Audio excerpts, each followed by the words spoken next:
Salmos 66 al 70. A lo largo de toda la Biblia se nos dice que es el Dios de Israel, pero esto no se refiere a que solamente es del pueblo de Israel, sino que al final Israel es la ciudad elegida, la ciudad santa, pero es un Dios de todos y para todos. Y esto lo vamos a ver a lo largo del episodio actual. Por lo tanto, comenzando por el Salmo 66, este es un himno comunitario que se titula Acción de Gracias Pública, donde está dividido en 3 partes, empezando por una invitación a toda la tierra para que alabase a Dios. De hecho, como que también se les invita a que sean testigos de esto. Se les dice, venid, ved todas las obras que ha hecho el Señor en favor del hombre. Y aquí, de las obras de las cuales nos habla, son, por ejemplo, el cruce del Mar Rojo o la liberación de la esclavitud de los israelitas en Egipto. Y luego, pues la segunda parte trata sobre la liberación de Israel y sobre todo su experiencia en el desierto. Y se nos dice, por ejemplo, en el versículo 7, sus ojos vigilan a las naciones para que no se amotinen los rebeldes, es decir, que Dios está en control y Dios hará justicia. Continúa comentando de los versículos 10 al 12 que fueron probados, es decir, que pasaron por pruebas, que los purgó, que los condujo por diferentes situaciones. Y entonces, antes de terminar, dice, pero luego nos sacaste a la abundancia, es decir, nos probaste para luego darnos muchísimo más. Y muchas veces cuando pasamos por tiempos de prueba, por periodos de prueba, es para mejorar nuestra persona, para ver nuestros fallos o para ver cómo podemos manejar esa situación para en un futuro tal vez ayudar a algunas personas.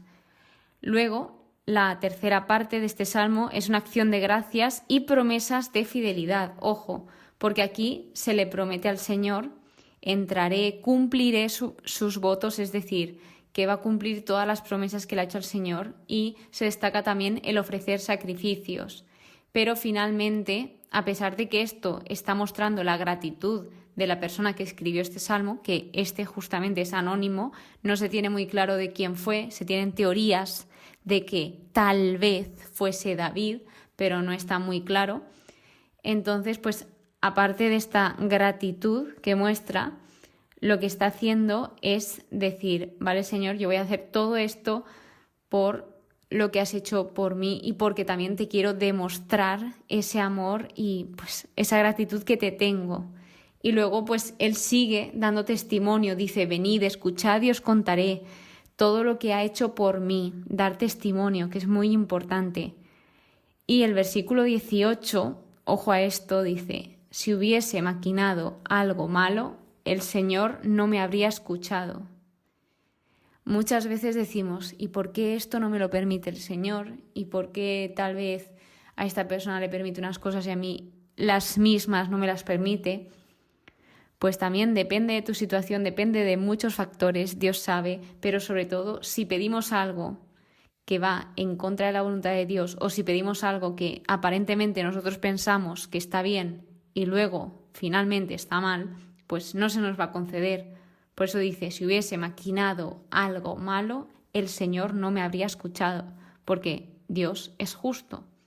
Entonces, también se nos lleva a que el salmista nos dice, me ha escuchado atentamente, no ha rechazado mi oración, ni me ha retirado su amor. Aquí destaca la fidelidad y la misericordia de Dios. Y algo interesante que comentar de este salmo es que cuando se refiere a las pruebas y a las dificultades, lo hace con metáforas y utiliza la imagen del fuego y del agua. El fuego simboliza las pruebas, que estas lo que hacen es purificar y refinar la fe, y luego el agua lo que simboliza son los obstáculos y los peligros que Dios ha permitido que el pueblo superase. Y luego ya pasamos al Salmo 67, que este es el que os comentaba al principio, que tiene un enfoque universal. Se titula Oración pública después de la recolección anual y se dice que fue recitada o era recitada en la fiesta con que se finalizaban las cosechas. A lo que me refería con el enfoque universal, es decir, este salmo tiene un contexto universalista, que os voy a compartir la definición.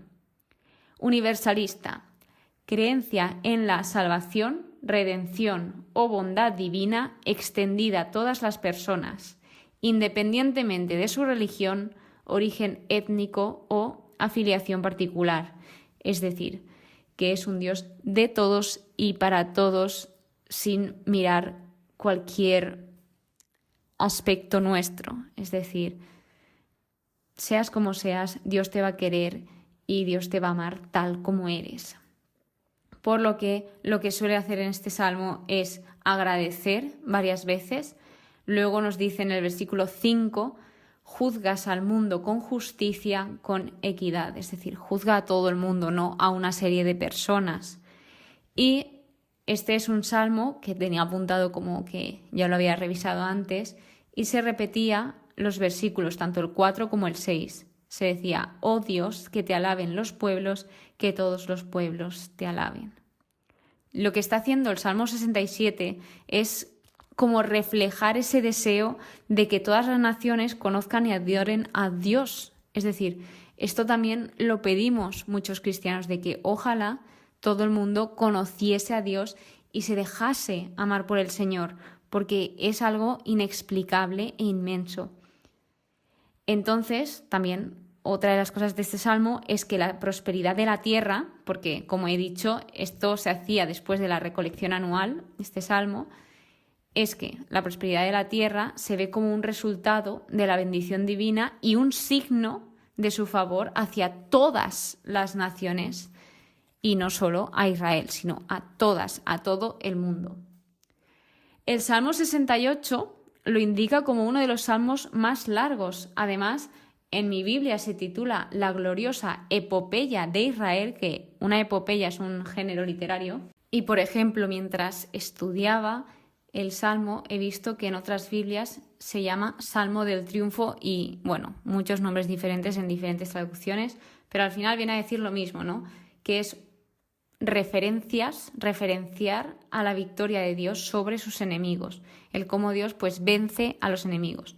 Entonces también como que está dividido en varias partes, pero primero como que introduce, ¿no? Dios se levanta a hacer justicia y nos pone en comparación tanto a los malvados como a los justos, y nos dice algo muy bonito en los versículos 6 y 7, que es, refiriéndose a Dios: Padre de huérfanos, tutor de viudas, es Dios en su santa morada. Dios da un hogar a los desvalidos. Es decir, destaca esa importancia, ese cuidado y protección hacia los vulnerables. Nos dice que Dios es un padre para los desamparados y que está acompañándonos en cada momento y en cada situación. A lo largo del Salmo vemos que Dios es un Dios de hechos, no es un Dios de palabras. En todo momento está Dios actuando y nos cuentan acciones de cómo Dios va actuando. Se vuelve a nombrar a Dios como Shaddai, que esto lo vimos muy al principio en el libro de Génesis y por los primeros libros de la Biblia.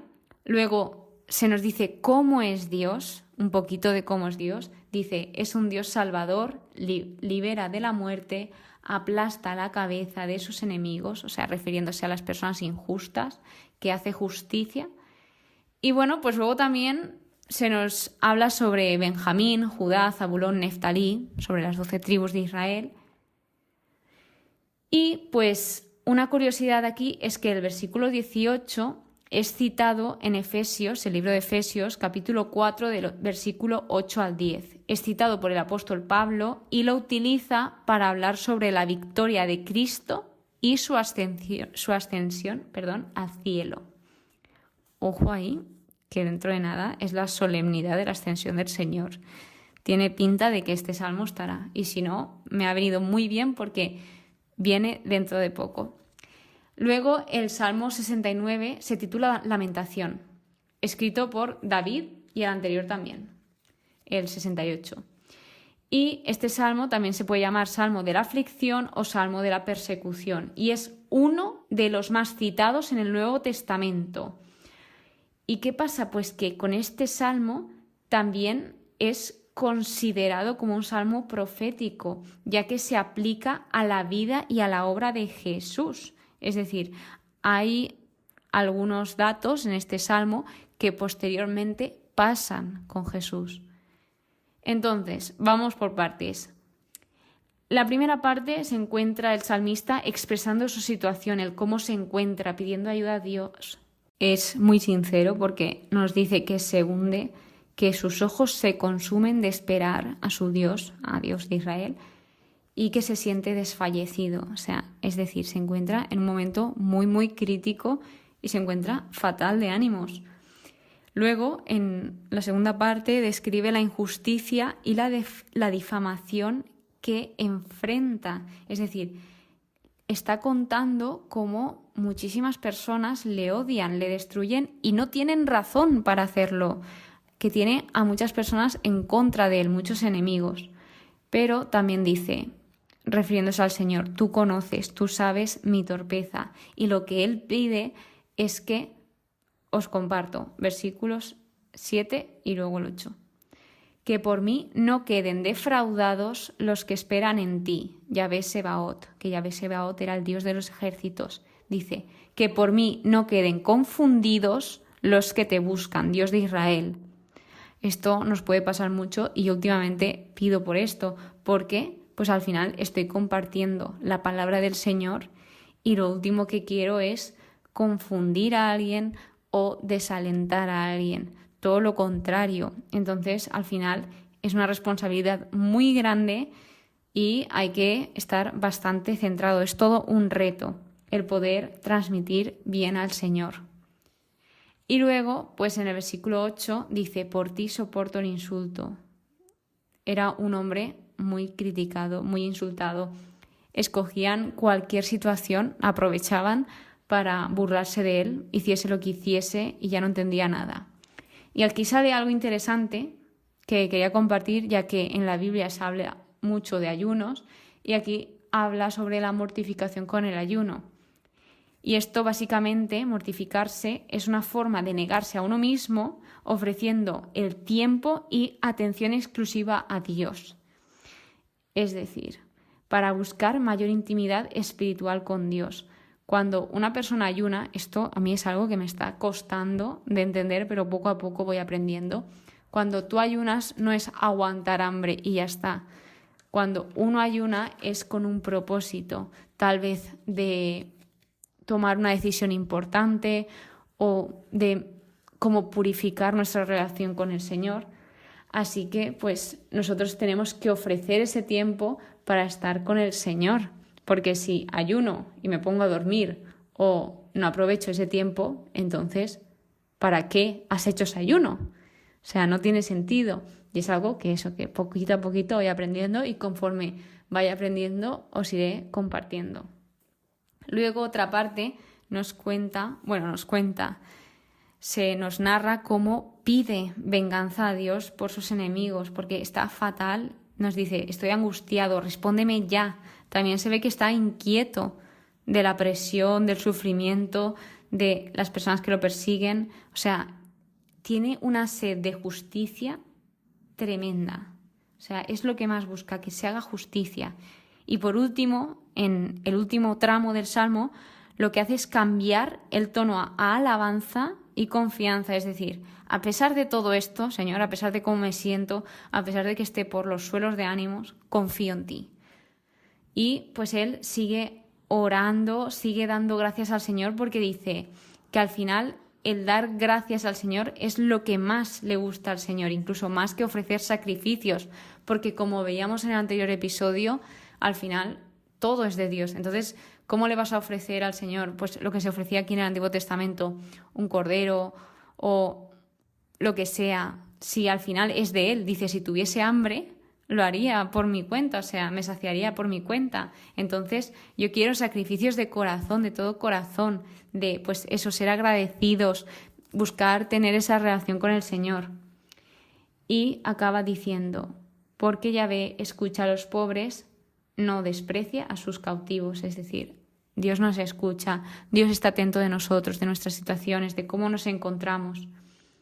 Y bueno, pues este salmo la verdad es que es un ejemplo de tener el foco muy puesto en el Señor a pesar de las dificultades. Y esto nos lleva al Salmo 70, titulado Súplica en la desgracia, que es muy parecido al Salmo 40, pero sí que hay unas variaciones en el lenguaje y la estructura que tienen. Este también fue escrito por David y pues este, en cambio con el Salmo 40, es una oración de súplica y urgencia, porque está pidiendo a Dios que venga en su ayuda y que lo libre de sus enemigos. En cambio, el Salmo 40 está enfocado en la confianza de Dios y su fidelidad. Entonces, al final, cada salmo tiene su propio contexto y un mensaje específico. O sea, no han repetido un trozo del salmo porque sí, sino porque tiene un porqué y un para qué.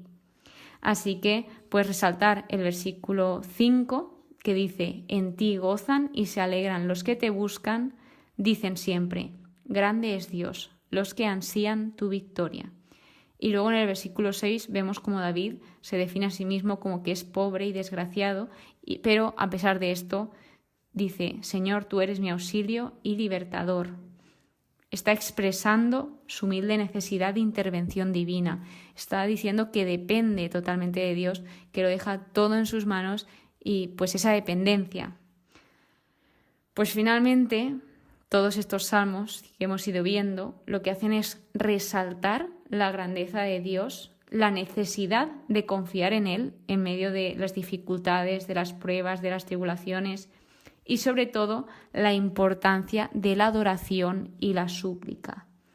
O sea, y no hay que perder el foco también en que es un Dios de todos, que Dios no discrimina a nadie, todo lo contrario, Dios nos acoge a todas y cada una de las personas y nunca es tarde para volver al Señor o para conocerle. Espero que hayas aprendido. Muchas gracias por estar aquí, muchas gracias por escucharme. Que pases muy buen día y que Dios te bendiga.